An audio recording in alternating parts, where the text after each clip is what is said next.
बिस्मिल्लाहिर्रहमानिर्रहीम। अस्सलाम वालेकुम नाज़रीन, आज की इस वीडियो में हम चंद बातें आपसे शेयर करेंगे जो आप अपनी बीवी के साथ लाजमी करें।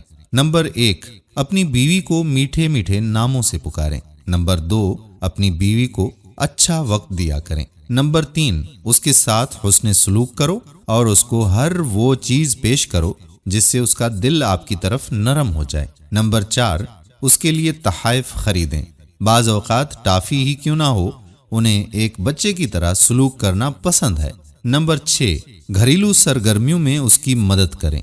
जब भी आप मौजूद हों, खाना पकाने, कपड़े धोने, कमरे को साफ करने वगैरह में उसका साथ दें। नंबर 7, उसके वालिदैन की इज्जत करें और उन्हें कभी कभी तोहफा भी दे दिया करें। नंबर 8, उन अच्छी बातों और काम की तारीफ करें जो आपके लिए करती रहती हैं वो, और उसके लिए हमेशा उसका शुक्रिया भी अदा करते रहें।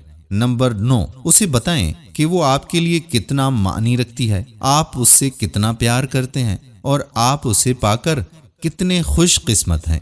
नंबर 10, उसकी बातें पूरी तवज्जो, मोहब्बत और पूरी दिलचस्पी से सुनो और जो मसाइल वो बताए उनको फौरी तौर पर हल करो। नंबर 11, उसको उसकी गलती बताने से पहले उसकी तारीफ करो। नंबर 12, अच्छी खुशबू मुंह और जिस्म दोनों से हमेशा अपने आप को मुज़य्यन करें। नंबर 13, जब कभी आप साथ हों तो अपनी बीवी के साथ गुफ्तगू कर लिया करें। नंबर 14, जब आप काम पर होते हैं तो अपनी बीवी को मैसेज कर लिया करें कि मुझे आपकी याद आती है, मुझे आपसे मोहब्बत है।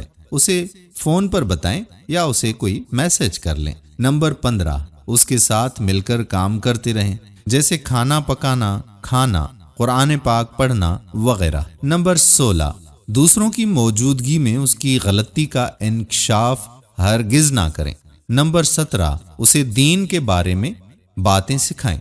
नंबर 18, उसे मारने, पीटने, तकलीफ देने से परहेज करें। नंबर 19, उसे हिजाब पहनने, अपने वक्त के अंदर 5 वक्त नमाज पढ़ने और रोजे रखने और ज़कात देने अगर फर्ज हो उसकी तलकीन करें। ये सब लाजमी है। नंबर 20, उसे हमेशा अपनी 2 दुआओं में याद रखा करें। ये खुशगवार इज़्दवाजी जिंदगी के लिए बहुत ज़्यादा अहम बातें हैं। उम्मीद करते हैं कि हमारी ये वीडियो आपको पसंद ज़रूर आई होगी और इन बातों पर अमल करने से आपकी ज़िंदगी में मस्बत तब्दीली लाएंगी। आने वाली वीडियो तक अपने मेज़बान कादिर बख्श कल्होड़ो को इजाज़त दीजिए। अल्लाह हाफ़िज़।